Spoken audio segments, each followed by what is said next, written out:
मुख्तार अंसारी की मौत हो चुकी है और सवाल खड़े हो रहे हैं कि जो लोकसभा चुनाव है इस पर किस तरह का असर पड़ सकता है मुख्तार अंसारी की मौत का। ये उत्तर प्रदेश की लोकसभा की 80 सीटें हैं, लेकिन खास बात यह है कि जिस क्षेत्र पर सबसे ज्यादा असर मुख्तार अंसारी का होता था वो क्षेत्र है पूर्वांचल का। और उत्तर प्रदेश के पूर्वांचल के क्षेत्र में 30 सीटें आती है लोकसभा की, 80 में से 30 सीटें। अगर 2019 के चुनाव की बात करें तो यहां पर एनडीए ने 30 में से 23 सीटें जीती थी, 6 सीटें बीएसपी के पास थी, यूपीए ने 1 सीट जीती थी। और आप देखिए किस तरह से नजारा दिखाई दिया था, नक्शा दिखाई दिया था पूर्वांचल का।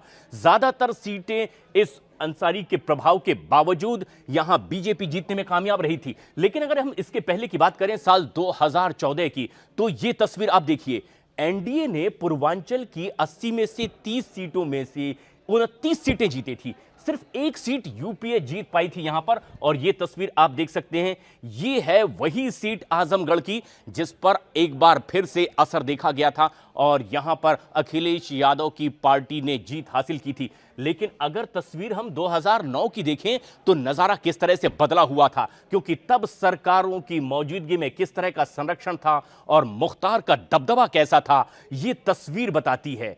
30 सीटें हैं पूर्वांचल में लोकसभा की 80 में से, और यूपीए के पास में 16 सीटें थी, बीएसपी 10 सीट जीती थी, एनडीए इन 30 में से 4 सीट जीत पाई थी। लोकसभा 2009 का यह चुनाव और यह तस्वीर आप देखिए, सिर्फ ऐसी कुल मिलाकर एनडीए के पास 4 ही सीटें आ पाई थी।